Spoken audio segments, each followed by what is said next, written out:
You are in the medical field. You have experienced it. Because of that, it has given you a lot of interest, and I'm sure you've read about it. So, what is your worry about vaccines as a human being, but also as a physician? So, such an interesting I mean, is subject. it a multitude, or is it all the additives? Is it, is It's it like all of we're it. looking for something? We're looking, well, why don't we just create a vaccine for it and just add it to the program? It worries me. I mean, I didn't grow up like that. And So, I have read too much, but I wanted to know what you as a doctor I'm of the have opinion we don't need noticed. vaccines. I'm a believer that the human body was designed perfect and should be allowed to develop natural immunity. So if we look at the VAERS studies, just on the more common vaccines, and let's use measles because it's everywhere right now, MMR vaccine. If you are able to and you can look up the VAERS studies of the 1% of things that are reported to VAERS, right? VAERS is reported at 1%. You look at the mortality rates and the major injury rates of the vaccine, the MMR vaccine, and you compare that to the mortality rates of actually getting measles. Don't quote me on the exact numbers, but it's something like you're 12,000 times more likely to die from the vaccine. And that's just one number, okay? If you account for all the actual numbers in VAERS. So there is no need, in my opinion, to get a vaccine. I think if we look at the study that just came out, right, they've been trying to hide the study, the 16-year study on vaccines that just came out, comparing unvaccinated children to vaccinated children, done by a pro-vax individual. Interesting. It's called things. It's an inconvenient study, is the documentary. Okay. If you look at that study, you will see that every single number with regards to health and chronic disease is in disfavor for the vaccinated by a 4 to 5x Wow. increase. And this is a study that's a retroactive study of 16 years. You can't make that stuff up. No, of course not. He didn't want to publish a study. He said he was going to publish the study. Didn't want to publish the study. They had to go under hidden microphone, to get the information from this doctor in a state where that was legal, to get the truth, which then was published in the documentary. So This is the doctor who was the who did the pro-vax study? doctor who did the study. He said, I'm going to study it. He said, this is so dramatically bad for the industry, for the vaccine industry, that we cannot publish it. So things like that. Plus personal experience. My aunt got the polio vaccine when she was 7. Yeah. And she became crippled. She's had every joint replaced multiple times. She can't move. She can't move anything. Literally, she's alive and doing well, but she got a MS polio version from the vaccine. So that happened to a lot of people. Yeah. Yeah. I know somebody, a dear family friend, who is a few years older than I am, who, as long as I've known him, has always had a limp. One leg is shorter than the other, and his hand is spastic, and he got that from the polio vaccine. And then you look at the newest wonderful, vaccine. Look at all the studies coming out now from the COVID disaster. Can't even discuss that. That is the sad thing. In a country where freedom of speech is so promoted, you cannot use the C word.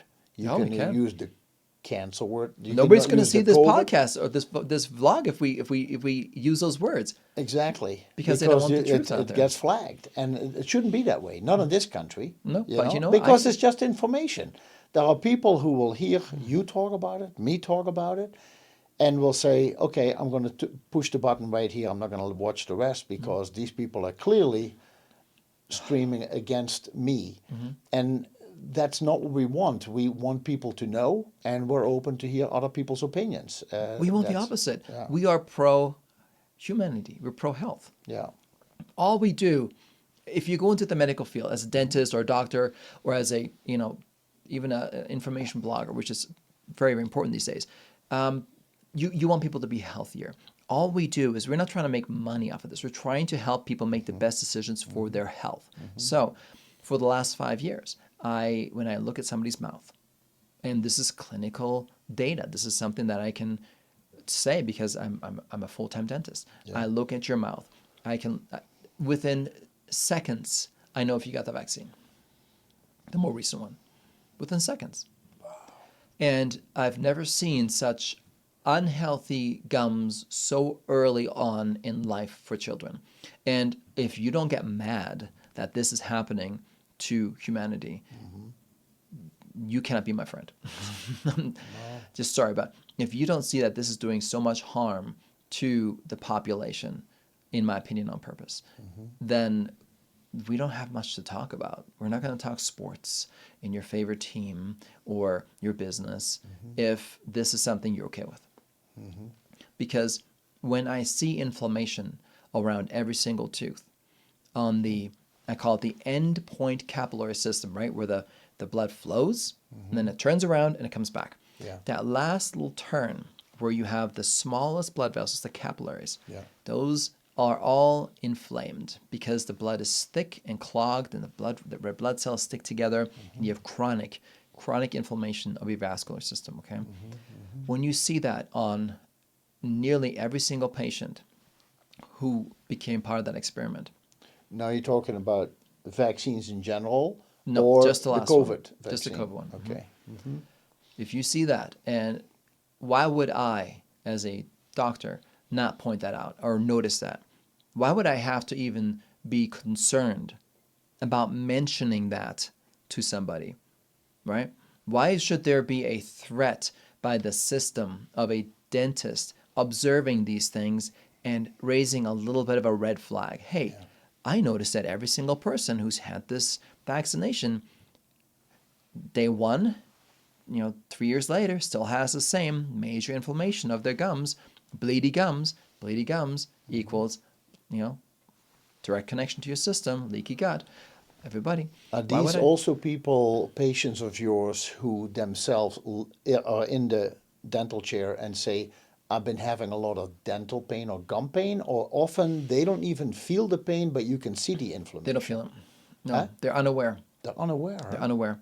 They have other issues, right? Because other issues take precedence. When your body starts to fail due to chronic inflammation is the root cause of nearly all disease. Yeah, absolutely. So if your body starts to fail, and everybody's different, is it your vascular system? Is it your brain? Is it, is it cancer? Something in Yeah. your body is going to take advantage of your immune system being completely exhausted due to Correct. chronic inflammation. Correct. Whatever that is, that's your priority. It's not your bleedy gums. Your bleedy gums are just Just a telling symptom. me Yeah. is that you're screwed.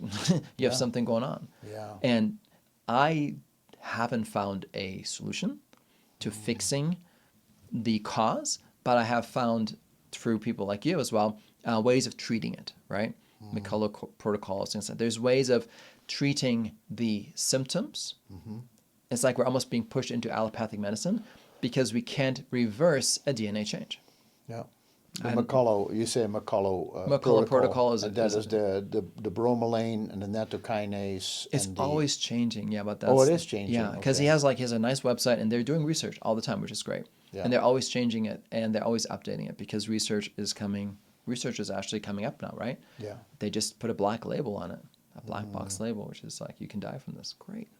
Why would I take that if I can die from it? Wow. 5 years later. We knew this, and it's frustrating because a lot of good people that I know chose to go along with that, and several of them that I know, including my mother, already passed away from it. My father almost passed away from it, stage 4 colon cancer. Yeah. 6 months after, that's like the timeline. He did survive, thanks to European care. I think it's a little bit better personally. European medical care is stronger in my opinion. But yeah, it's very frustrating. So I don't even say anything anymore. When I see a patient, I'm here to help them get better. And if I don't know a way to help them, I'm certainly not going to worry them. I'm not going to tell, you have this, it's never going to go away. It's only going to get worse, and something is going to get you sooner rather than later. That's not how a biologic dentist handles situations. Now, during COVID, many people were told that when you stay in close contact with people who have had the shot, that you could be affected as well. You could get that spike protein.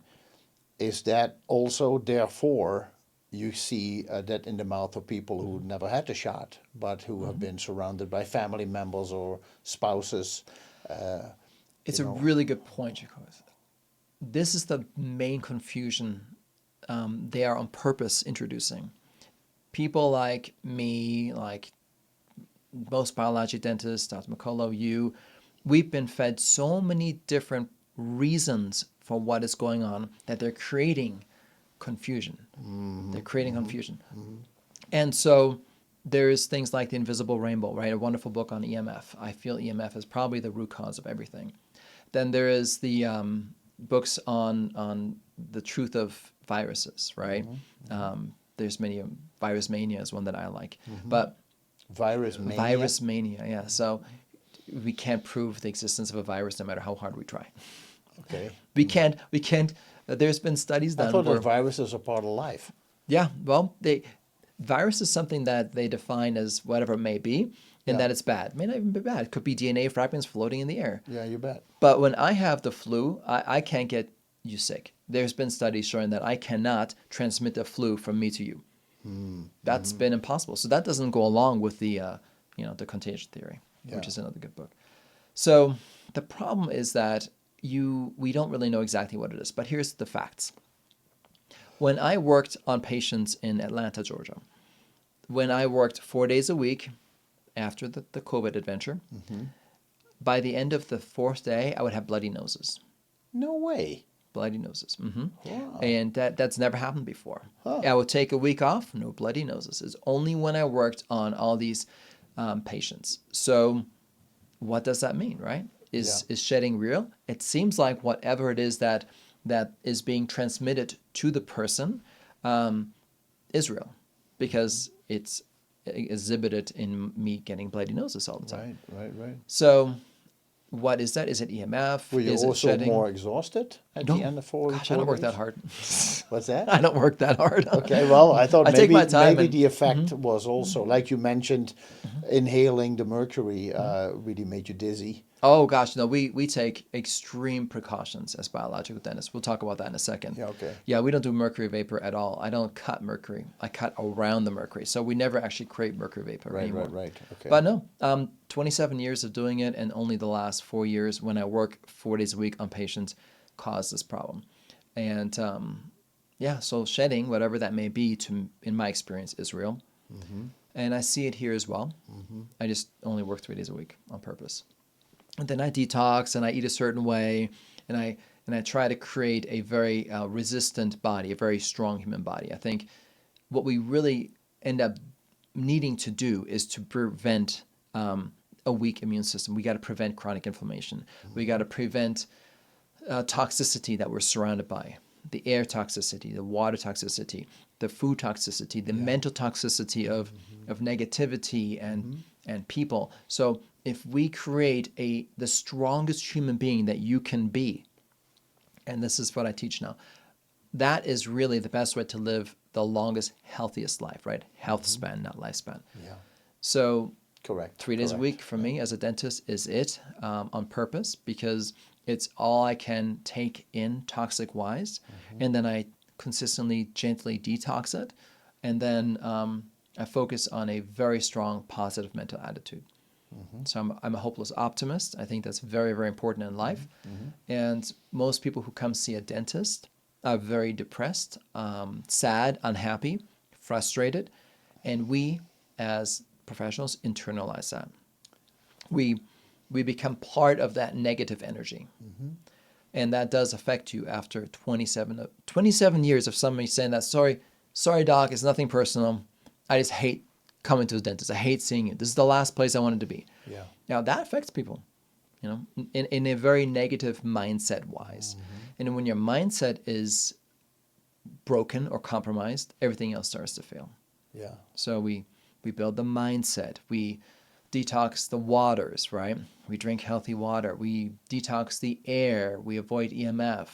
We eat a certain food and a certain diet and a certain protocol that I created to try to create the strongest human being you can. And then you can be around bad energy. You can be around toxic people. you can be around EMF for certain periods of time without getting sick.